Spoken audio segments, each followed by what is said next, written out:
How does a song get banned in multiple countries but still become a #1 smash hit? It sounds impossible, right? Well, one reggae singer recorded a tune so cheeky, so outrageously bold, that radio stations refused to play it, but the people demanded to hear it anyway. 1. Max Rowe Me, Oh with Wet Dream.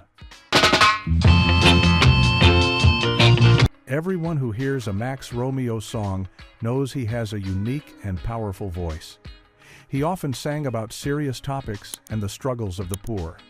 He was a true voice for the people, with a talent for telling deep stories.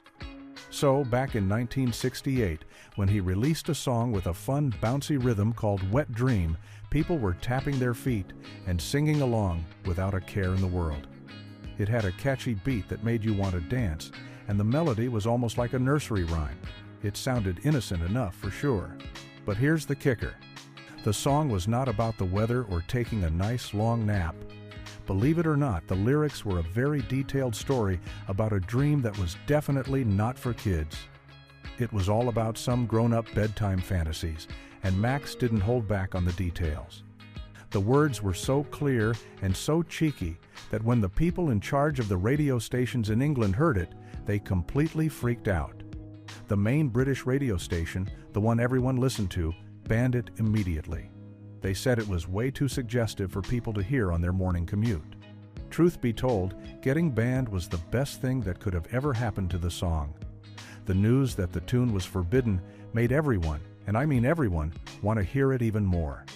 People rushed out to the record stores to buy a copy just so they could find out what all the fuss was about.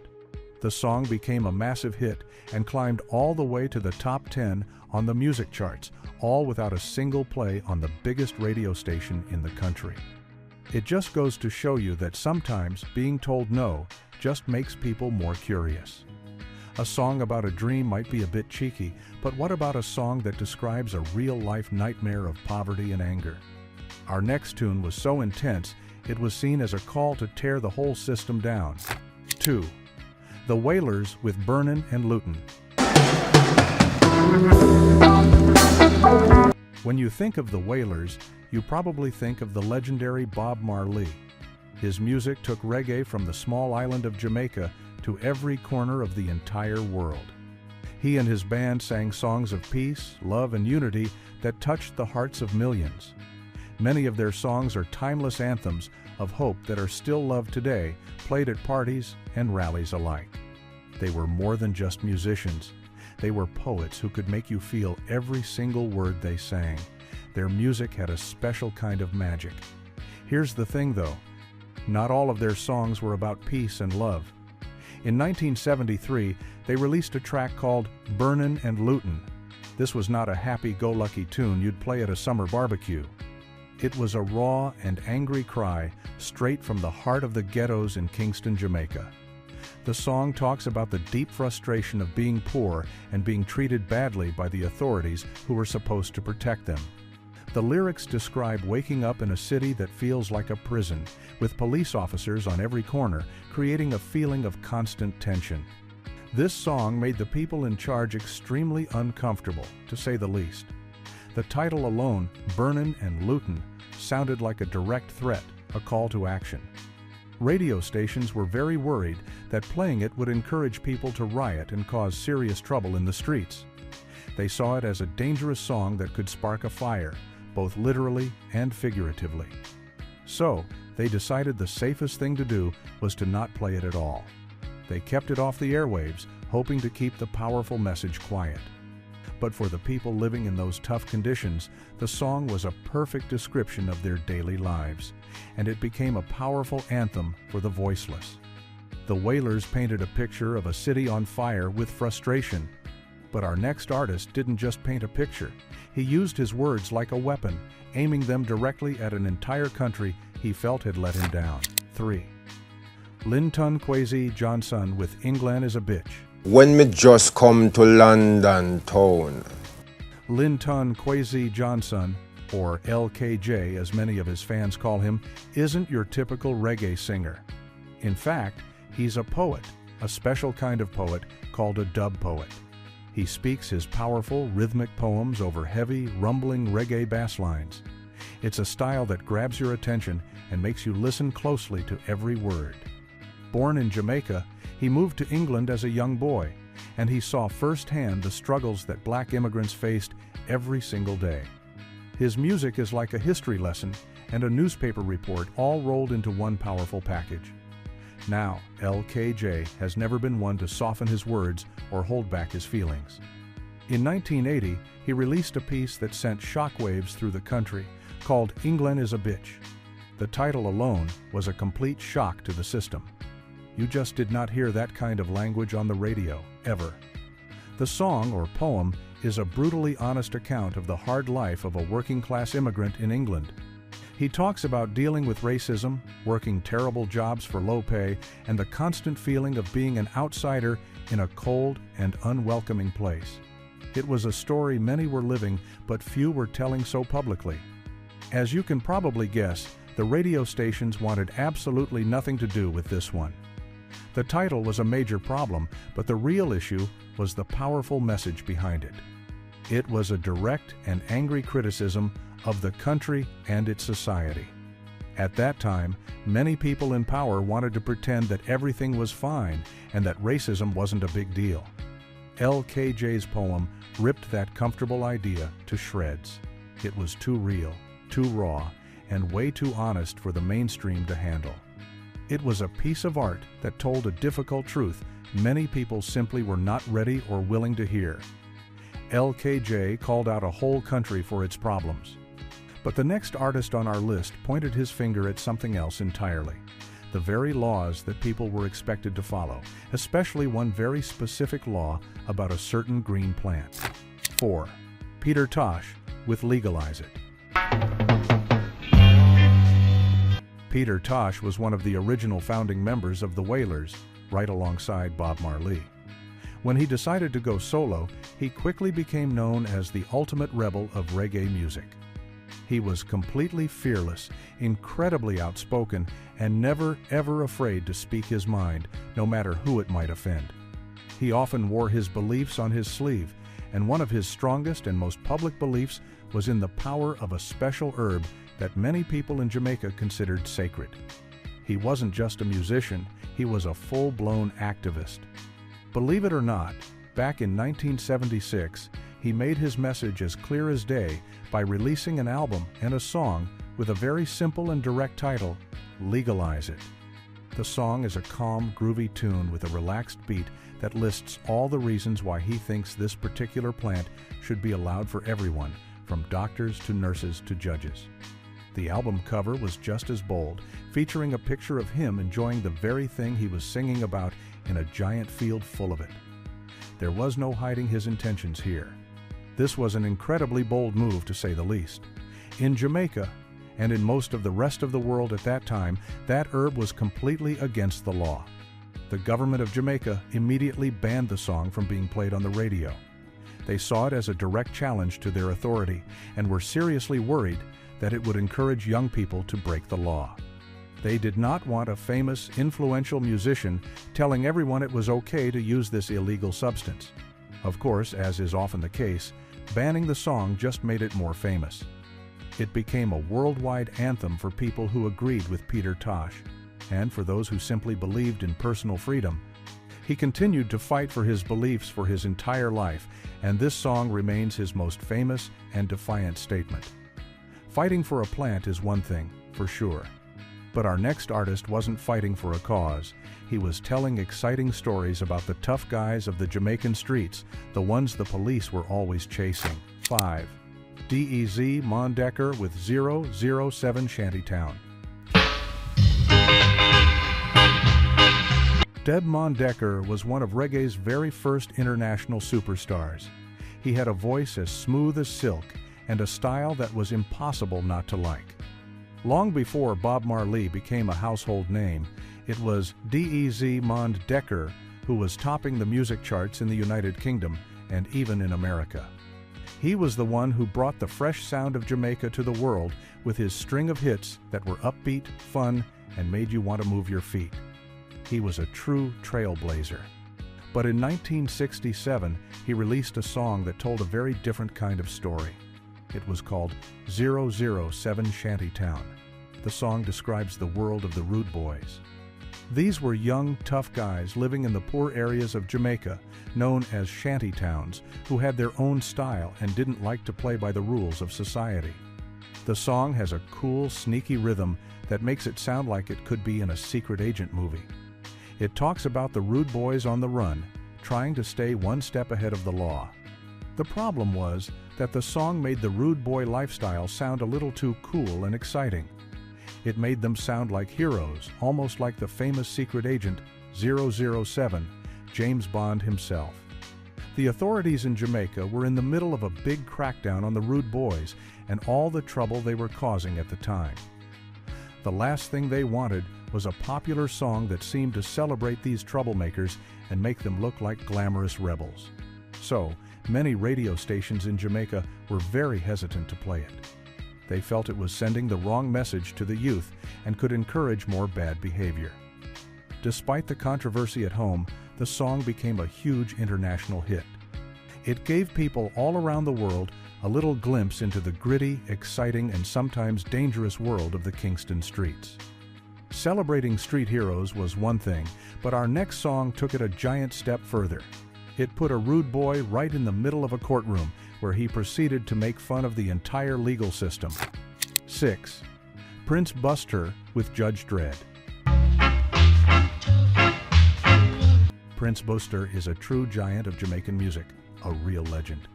He was a singer, a producer, and a sound system operator who helped create the style of music that came before reggae, a fun and upbeat sound known as ska. He was famous for his incredibly clever, funny, and often very cheeky lyrics. He was a master storyteller who could paint a vivid picture with his words and make you laugh with his wild and imaginative tales. He was a one-of-a-kind artist. In the mid-1962, the rude boy culture was at its peak, and Prince Buster decided to have some fun with the whole situation. He created a character named Judge Dredd, a super tough judge who handed out crazy long sentences like 400 years for even minor crimes.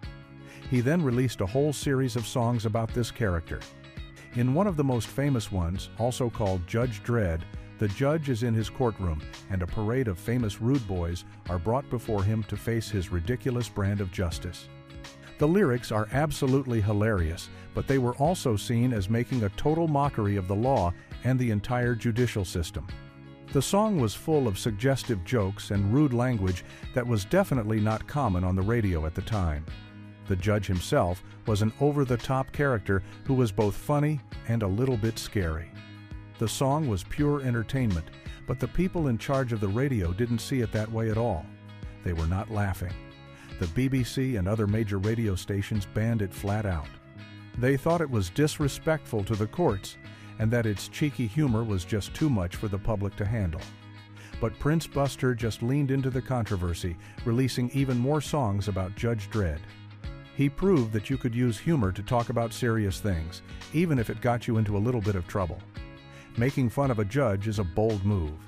But the next artist on our list wasn't telling jokes. He was delivering a fiery sermon that many felt was a direct challenge to the established order and a call to tear it all down. 7. Cape Leton with Tour.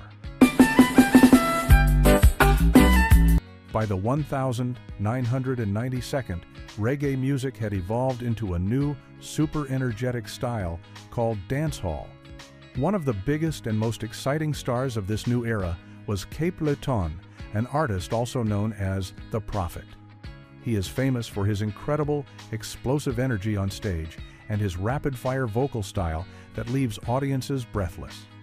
He is also known for his passionate Rastafarian beliefs and his lyrics that are often like fire and brimstone, calling out injustice wherever he sees it.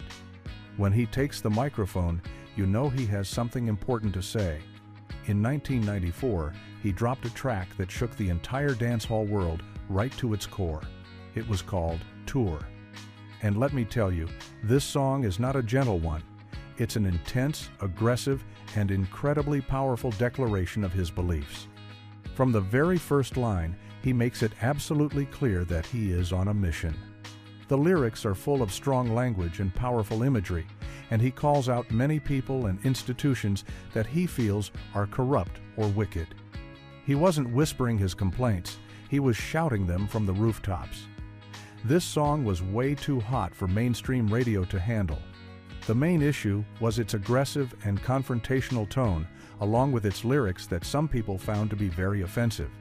He wasn't just suggesting things, he was demanding change. The song was seen as divisive, promoting a kind of us versus them mentality that made the establishment very nervous. The raw fire in his voice was thrilling to his fans, but it was extremely alarming to the censors who controlled the airwaves. Despite being kept off the mainstream radio, Tour became a massive anthem in the dance hall clubs and on the streets. It cemented Capleton's reputation as a fearless prophet who was not afraid to speak his truth, no matter how much heat it brought him. Capleton's fire was meant to burn down corruption. But our next artist used his music to build up a new way of thinking, a spiritual message so strong that the system saw it as a dangerous threat. 8. Sizzla with Praise Ye Jah. Sizzla Kal on G, known to the world simply as Sizzla, is another giant of modern dancehall and reggae music. He is known for his incredible output of music, having released dozens and dozens of albums throughout his career. His music often switches between gentle, loving songs about life and love and incredibly intense, fiery chants that sound like a call to battle. But at the heart of almost all his music is his deep and passionate commitment to his Rastafarian faith. His music is his message. In the mid-1992, he released a song that was both beautiful and powerful. It was called Praise Ye Jah. The song is a stunning piece of music, essentially a modern-day hymn. It's a call to praise the Rastafarian creator, Jah, and to live a righteous life. The melody is haunting and memorable, and Sizzla's voice is full of pure emotion and devotion. To many, it's a deeply spiritual and uplifting song that can bring you to a higher place. So you might be asking yourself, why would a song about praising a higher power ever be a problem for the radio? Well, the issue was that the brand of faith he was singing about, Rastafarianism, was still seen as a radical and rebellious movement by the mainstream establishment in Jamaica. The lyrics contain ideas and language that are central to Rasta belief, but were very different from the traditional Christian beliefs held by many of the people in power. The song was seen as promoting a worldview that directly challenged the status quo. It wasn't just music, it was a sermon. And it was a sermon that the mainstream media was not comfortable broadcasting to the masses. They preferred to keep that kind of strong alternative spiritual message off the public airwaves. For Sizzla's many followers, however, the song was pure truth set to a beautiful rhythm. A song of faith can be powerful. But our next artist sang a song of justice, a cry so loud and clear that the authorities worried it would inspire a revolution. 9. Peter Tosh with Equal Rights. We've already talked about Peter Tosh, the rebel of reggae who demanded they legalize his favorite herb. But his fight for freedom went much, much deeper than just one plant. Truth be told, Peter Tosh was a tireless warrior for human rights, a man who believed that justice was not something you should have to beg for. He saw the world and all of its unfairness, and he used his music as his weapon to fight back. He was a musical soldier. In 1977, he released a powerful anthem called Equal Rights.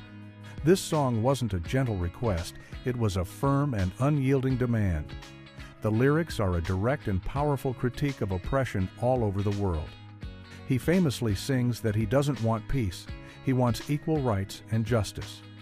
His message was that there could be no true peace without fairness for every single person, no matter where they came from or what they looked like. It was a message that resonated with people in every corner of the globe. As you can imagine, this militant tone made the authorities very nervous. In Jamaica, the song was seen as too provocative, especially during a time of intense political tension. They worried that its powerful message could stir up the people and lead to unrest.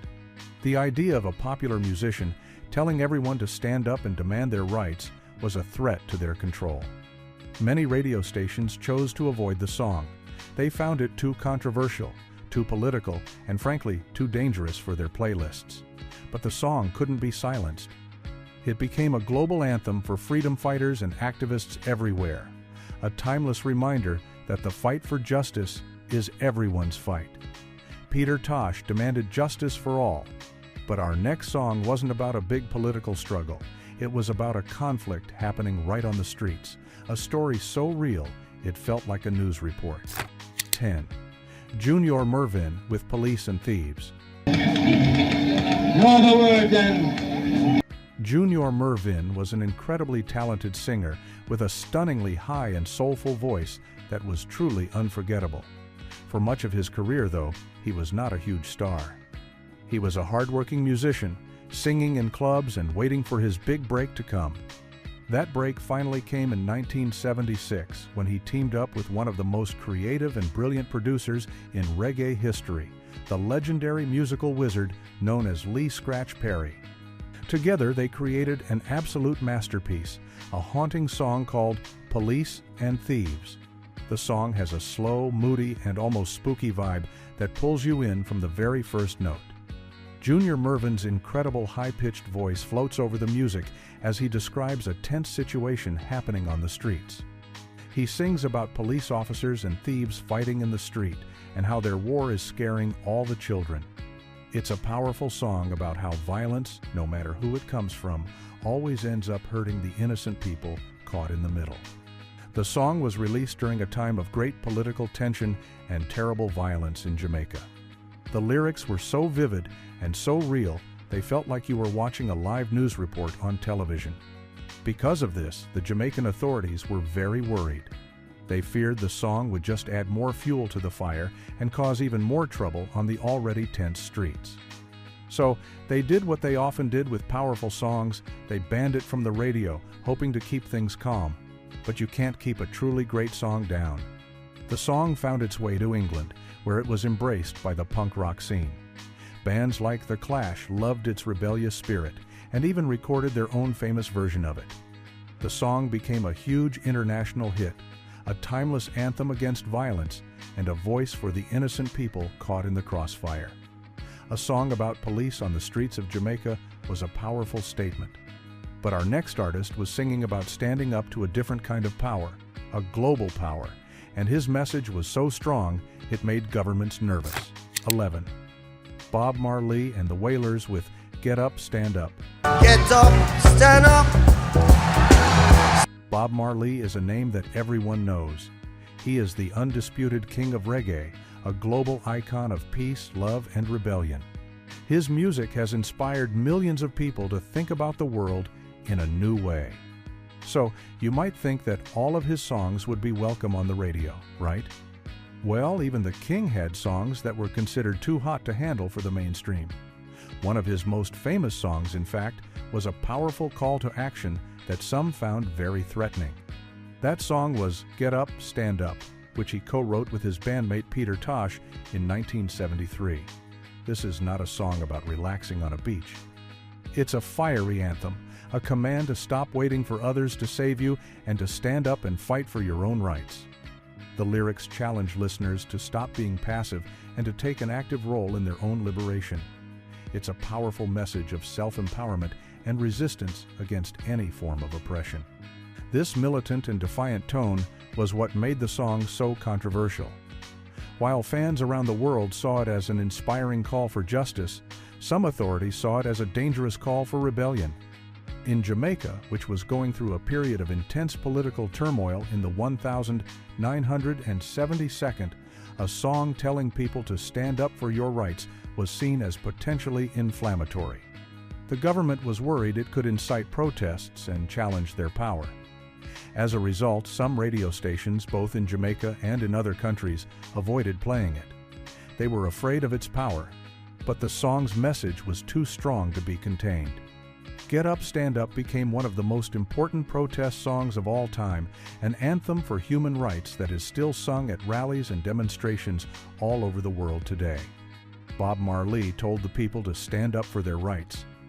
But our next artist sang a song that celebrated a historical hero so powerful, the government saw it as a challenge to their own version of history. 12.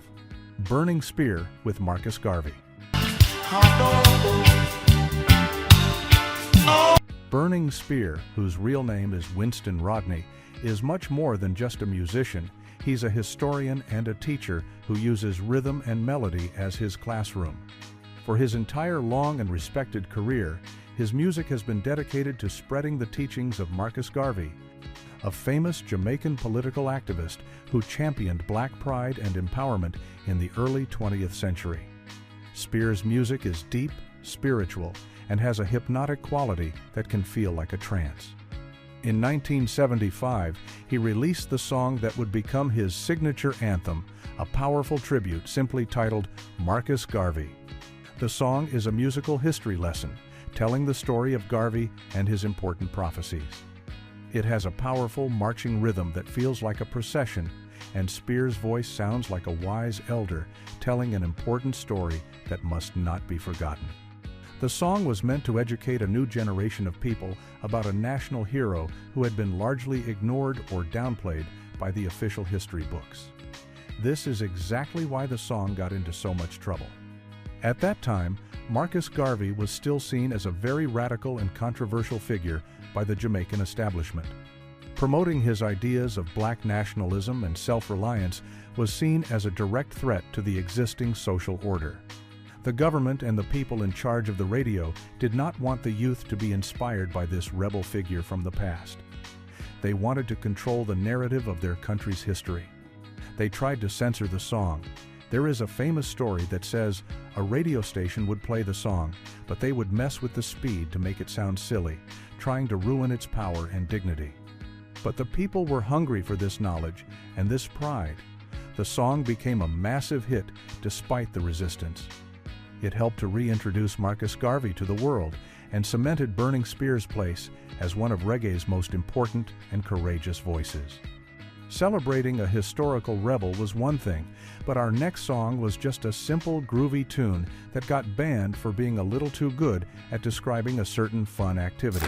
13. I Roy with Welding. In the amazing world of reggae, there are singers who croon beautiful melodies, and then there are DJs. A reggae DJ is a master of talking or toasting over a rhythm. They are lyrical acrobats who can play with words and tell amazing stories. One of the greatest and cleverest DJs of all time was the man known as I Roy. He was a true lyrical genius, known for his witty wordplay, his sharp sense of humor, and his incredible ability to tell a great story over a cool reggae beat. In the 1972nd, he recorded a track with a very simple name. It was called Welding. The song rides a classic, laid-back reggae instrumental that just makes you want to nod your head. On top of this smooth rhythm, I Roy toasts with his signature cool and confident style. The lyrics seem to be about a man with a blowtorch, a welder who is very, very good at his job. He describes the intense heat, the flying sparks, and the incredible power of his welding torch. But, as you've probably guessed by now, he wasn't really talking about metalwork. The entire song was one big clever metaphor for romance and those intimate moments that happen between a man and a woman. The welding torch was a symbol for something else entirely. The lyrics were absolutely packed with double meanings and cheeky jokes that were as plain as day if you were listening closely. It was clever, funny, and definitely a little bit naughty. The song was pure fun, but the radio censors were not amused in the slightest. They saw right through the clever wordplay and banned the song for being way too suggestive. They felt it was a bit too hot for the public airwaves. For fans of I Roy, it was just another amazing example of his lyrical brilliance. He could take any topic, even something as simple as welding, and turn it into a clever, funny, and unforgettable story.